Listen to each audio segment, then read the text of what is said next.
Hi, I'm Jez, this is Chasing Cars, and this is the new BYD Shark 6, the ute segment's first plug-in hybrid vehicle, so that makes it super interesting. BYD making big ground in the Australian market. But should you stop those orders for the Toyota Hilux or Ford Ranger?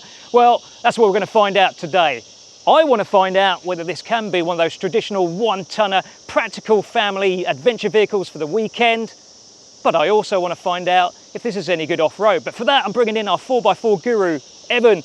Evan, what do you want to find out today from the BYD? It's a pretty unique vehicle, so I want to see if it actually can four-wheel drive. We're talking traction control testing, suspension testing. This is my local track. It's got a lot of work cut out for it. All right, let's get stuck into it. Chasing Cars, honest reviews of your next car. Brought to you by Budget Direct.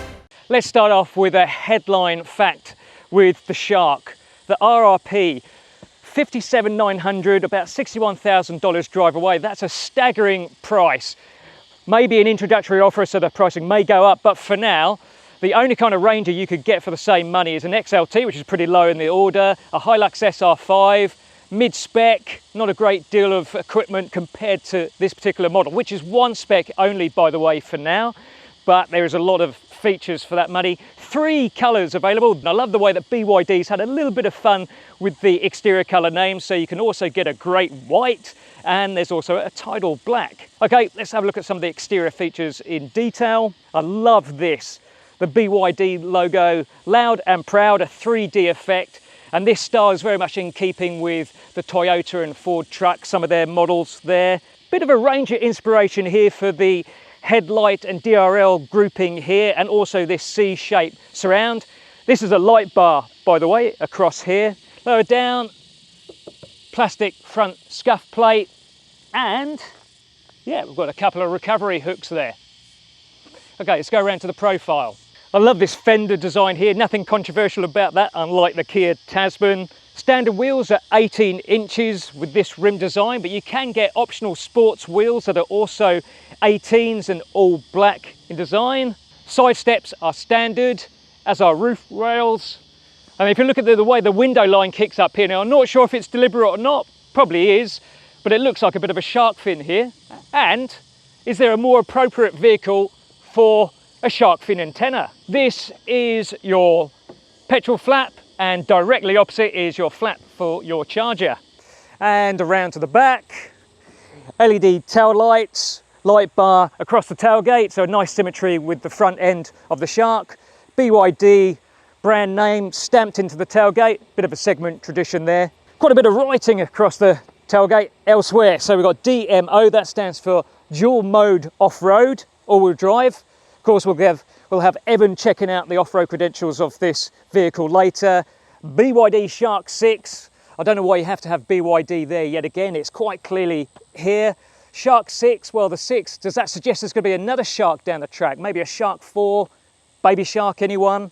Down here, another couple of recovery hooks, and here's your towing setup. But here's our first negative with the Shark. The brake towing capacity is only 2.5 tonnes. So that's a whole 1,000 kilos down on pretty much every other ute in the segment, with the exception of special variants like the Ranger Raptor, which is also 2.5 tonnes. There's also a negative inside the tray, but we'll come to that in a minute because I want to show you how the tailgate opens, because there's actually 4 ways of opening it. So you can do it by the key fob, there's the touch screen, there's a dedicated button on the center console, or you can press the button actually on the tailgate twice. And you'll see that's nicely damped too. The payload for the Shark is only 790 kilograms, so that is quite a bit down on most of its rivals again. So Rangers typically above 900 kilos. You've got Navara that's over a ton. So yeah, not one of the strongest selling points of the Shark there, but the tray does have some other usefulness.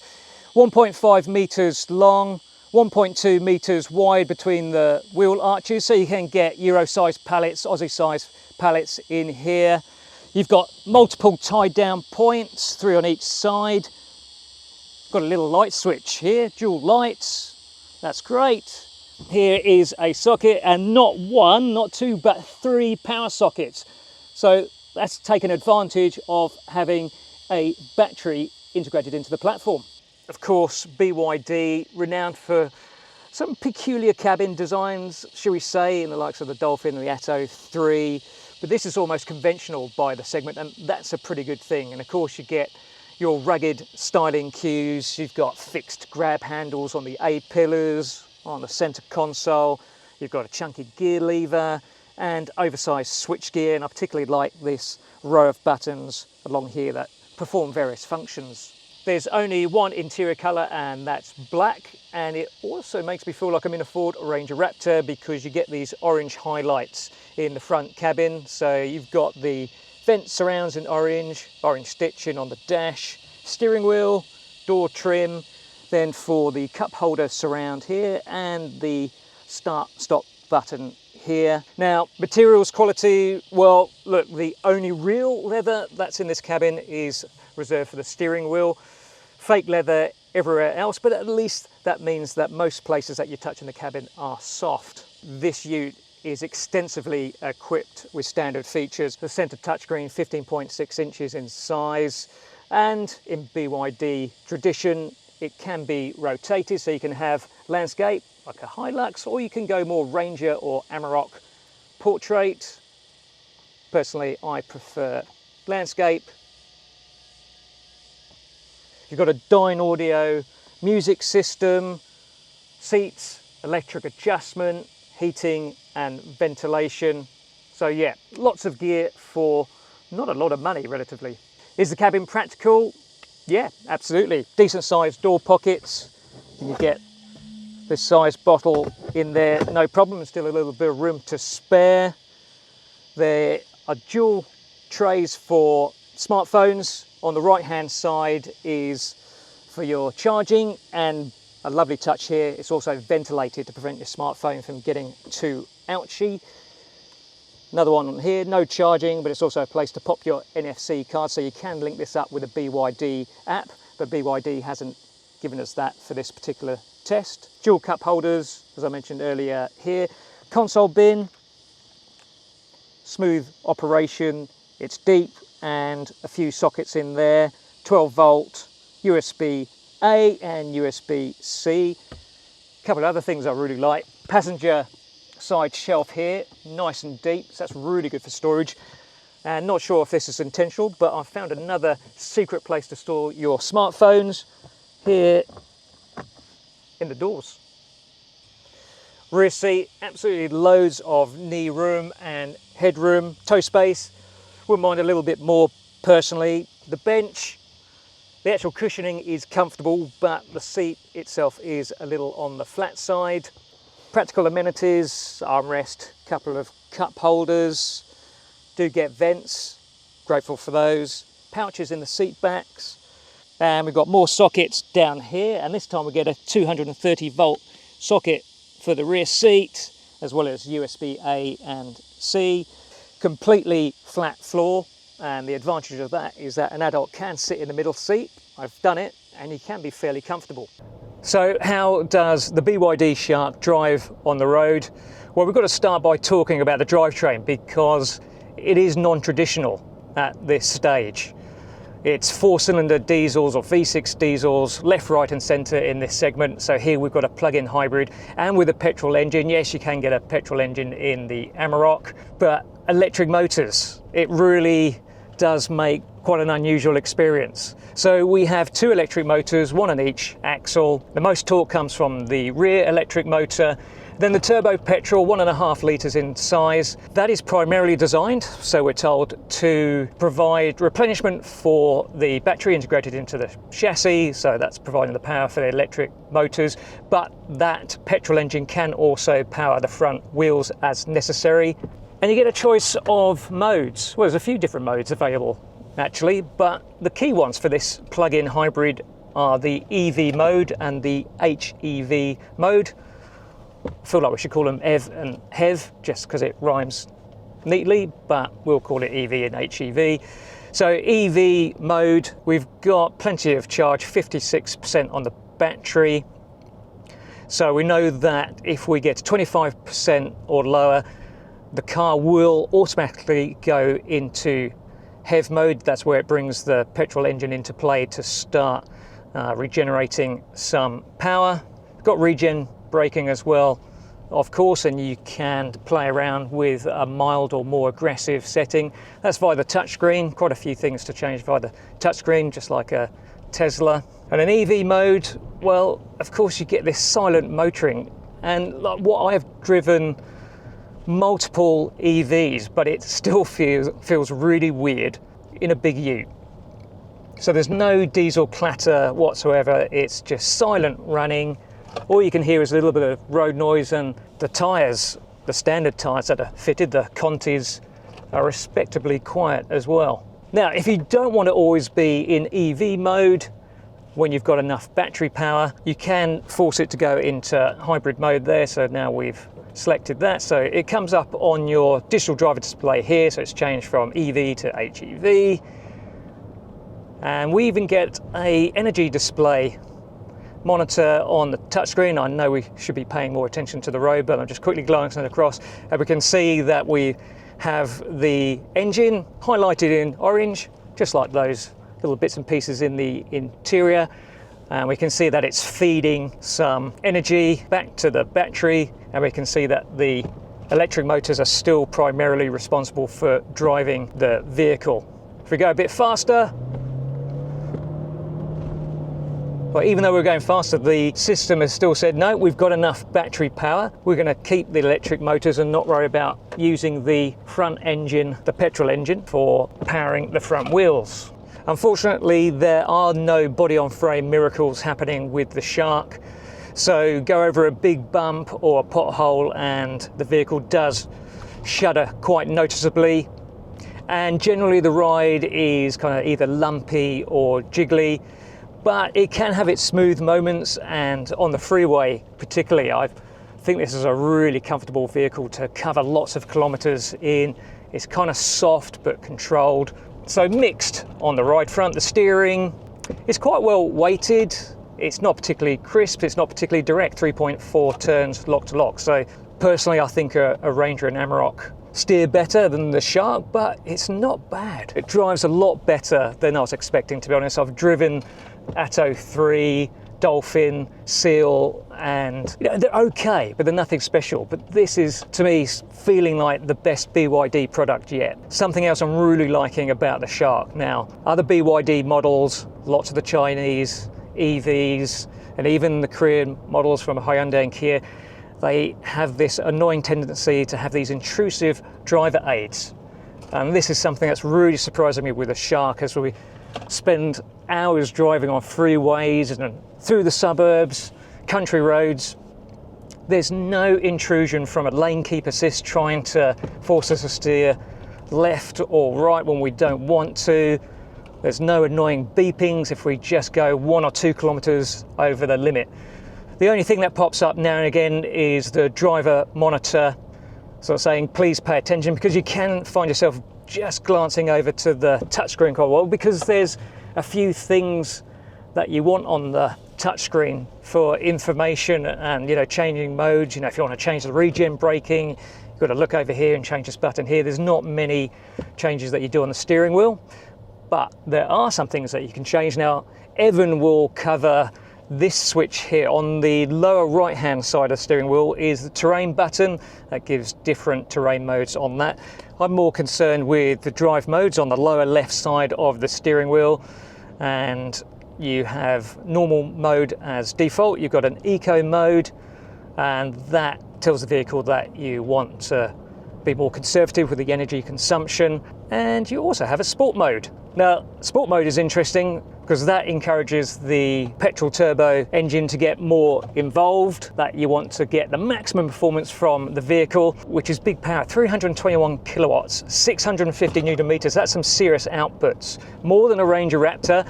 And according to BYD's claims, this is faster than a Raptor, 5.7 seconds 0 to 100.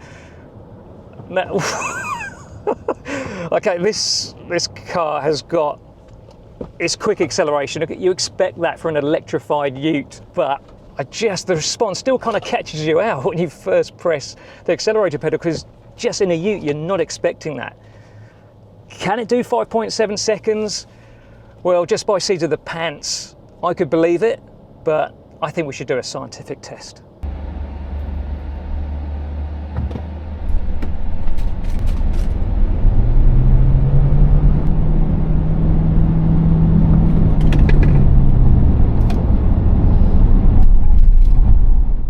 BYD's 0 to 100 claim for the Shark 6 is 5.7 seconds, and that proves to be very slightly pessimistic, as we managed a tested time of 5.6 seconds. Okay, performance is all well and good, but what I think most owners of a plug-in hybrid ute want to know, what kind of fuel consumption would you get? So, officially, 2 litres per 100 kilometres.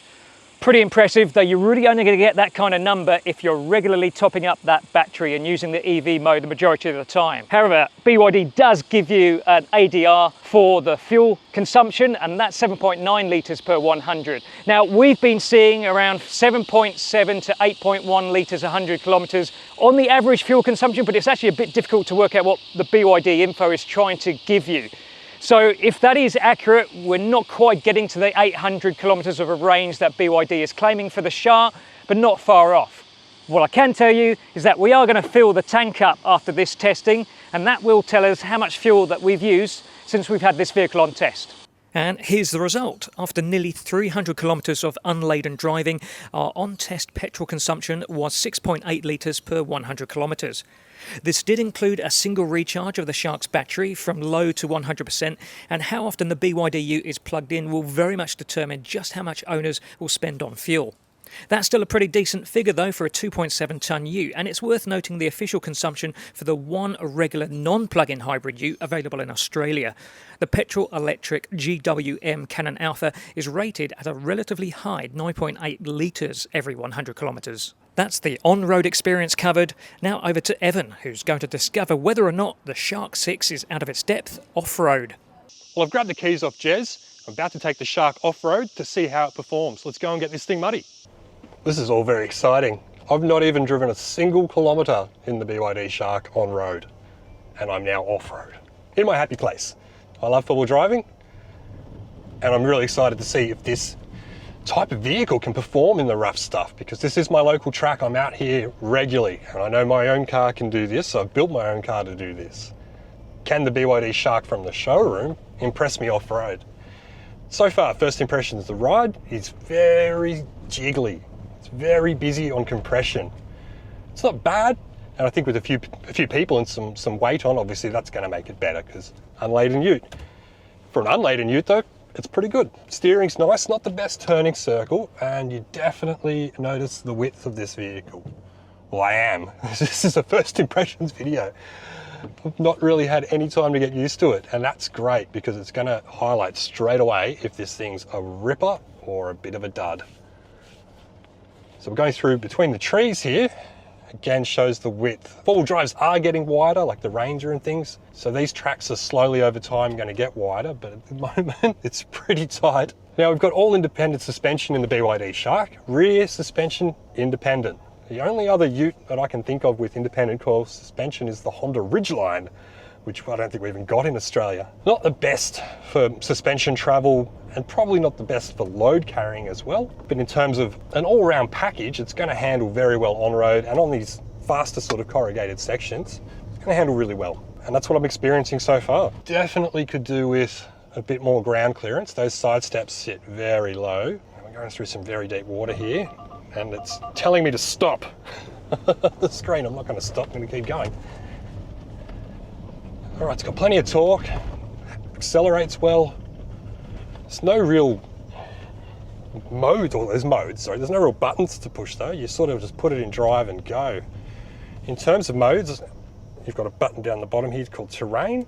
Now if I scroll through that, I am currently in mountain mode, but we've got muddy land, snow land, sand land, muddy land, mountain. So I'll keep that in mountain. Otherwise, there's not really much to report. It is pretty much a point and shoot style vehicle. Now, coming up to this awful off-cambered rock section, none of us like this bit. Let's see if it scrapes. Now, we do have some steel bash plates underneath. They're not very thick, but it's still good enough. They're sturdy enough. It's quite hard to modulate the throttle here, because this is pretty technical. Ooh. So we're spinning, all right. It doesn't have much suspension travel, which I'd expect, being an all-independent suspension. Oh, it's really hard to modulate that throttle. Yeah, okay, interesting. I think I would prefer a traditional low range transfer case. Like I've been driving a Jeep Wrangler through here recently and it's just insane. But it's definitely got the power and it's got the gearing to move. Now we're going to try and lift the wheel here. Test that back wheel, back left's off the ground. And we're spinning. It's thinking. We're moving forward. Traction control's good. It works, that's effective. And the front wheel's going to pop about 1 meter up in the air. I'm going to wave hello to everyone. Yep, okay. Traction control works. You can hear it biting away. It's answering a lot of my questions. Suspension, not much travel. You're going to lift wheels. Traction control makes up for that. So, as I like to say, it's a software solution to a hardware problem. Not much suspension travel. It definitely feels more biased towards an on-road suspension tune. How's that going to translate to farmers and things like that? Probably not really well. But for everyday motorists that want to come out and take their mountain bike for explore and hit the tracks and still have something to drive during the week that's, I'm imagining, very good on-road, it's ticking some boxes. It's just probably not the best four-wheel drive ute on the market. I don't know if that's going to be a deal breaker though. I'm keen to sort of explore this platform more because it's very unique, it's very interesting. I can't wait to see what the aftermarket do with it. I know you can already get some gear from Ironman 4x4, bar work, things like that. It's pretty exciting. I'm really happy to see this vehicle because it's going to push the industry forward. Okay, so the big question at the end of this big test, has BYD built a dream ute for off-roading? They've done a really good job. So look, straight up, I wasn't that impressed with the suspension travel. You definitely like picking up a wheel, but in terms of the traction control, the ability and the comfort as well, it's a ripper. I've got to say, I was expecting not a lot, to be honest, from the way that the Shark drove on road, but it's pretty good. You know, it steers, yeah, look, it's kind of soft, but the ride on the freeway is particularly good. Yeah, it's got a lot of characteristics still of your traditional diesel ute, but I think this has got enough that it's worth people checking it out. I absolutely agree. Take one for a spin and see what you think. The other big question though, of course, there hasn't been other plug-in hybrid ute to compare this with, but there will be in just a few months with the Ranger. That's right. Fev. So obviously we'll bring you that comparison test as soon as that Ford hits the market. But for now, thank you for watching Chasing Cars.